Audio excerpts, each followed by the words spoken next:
Assalamualaikum warahmatullahi wabarakatuh.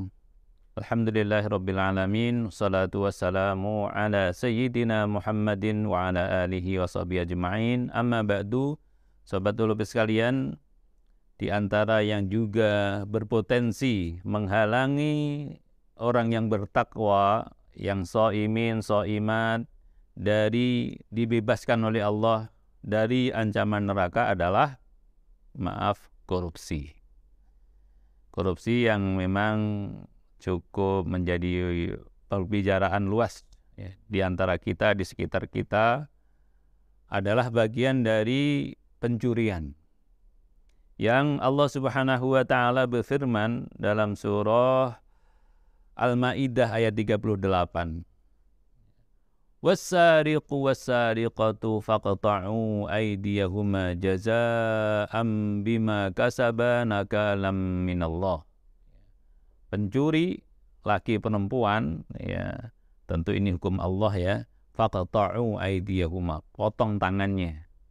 Karena itu adalah balasan perbuatan buruknya sekaligus sebagai pencegahan, efek jerah orang lain juga supaya tidak melakukan hal yang sama. Ya. Kenapa pencurian begitu besar dan termasuk dosa besar? Karena kalau seandainya orang itu mencuri satu orang saja, sesungguhnya kalau dibiarkan itu bisa membuat orang lain ikut mencuri. Dan yang akan dirugikan adalah banyak orang. Nah, korupsi ya, itu lebih besar lagi. Karena kalau yang korupsi satu orang, yang dirugikan itu bisa banyak orang. Dan ini tergantung level kepemimpinannya. Misalnya kalau dia pemimpin, atau pengaruhnya kalau dia tokoh. Jadi seorang melakukan korupsi itu bisa seluruh rakyat Indonesia yang 275 juta terkena dampaknya. Bayangkan bagaimana besarnya keburukan yang terjadi. Oleh karena itu, Rasulullah SAW mengingatkan, terutama ini orang yang memang punya potensi untuk korupsi. Beliau bersabda dalam hadis dari Ummul Mukminin Aisyah radhiyallahu anha, hadisnya sahih, diriwayatkan Imam Muslim, Allahumma man waliya min amni ummati syai'an fasyaqqa alaihim fasquq alaih. Ya Allah, kalau ada umatku mendapat amanah untuk ngurusin masyarakat, kemudian menyusahkan mereka, dan kita semua tahu bahwa korupsi itu sangat menyusahkan. Kata Rasulullah, fasquq alaih, maka susahkan dia. Rasanya tidak pernah Rasulullah SAW mendoakan keburukan kepada umatnya. Tapi kalau umat itu memang berbuat buruk, mendatangkan keburukan untuk umat lain, maka Rasulullah pun doakan, fashquq alaih, susahkan dia. Kemudian kata Rasulullah dalam doa, ini sebetulnya doa sebelumnya ya, Allahumma man waliya min amni ummati syai'an farafaqa bihim farfuq bih.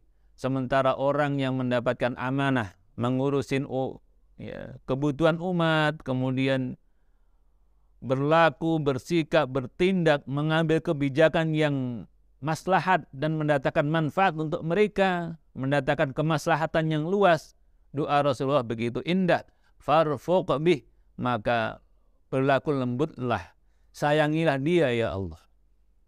Sobat yang dimuliakan oleh Allah Subhanahu wa taala, ya. Bahkan Allah Subhanahu wa taala itu mengancam dengan ancaman yang sangat keras. Ya. Perlu difahami, perlu disadari bahwa korupsi adalah bentuk kezaliman yang meluas.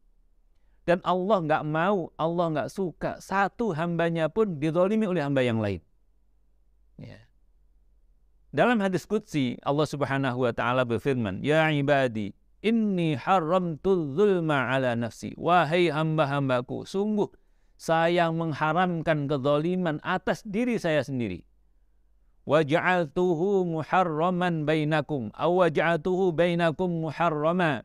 Saya pun haramkan kezaliman atas kalian, fala tadzalamu, maka jangan saling menzalimi. Sekali lagi, kezaliman adalah sangat dibenci oleh Allah Subhanahu wa taala dan korupsi adalah kezaliman tingkat tinggi, tingkat luas. Semoga Allah berikan kekuatan kepada kita semua untuk menghindarinya, sehingga peluang kita mendapatkan kebebasan dari api neraka tetap terjaga untuk kita semuanya. Wassallallahu wasallama ala sayyidina Muhammadin wa ala alihi wa sahbihi ajma'in. Assalamualaikum warahmatullahi wabarakatuh.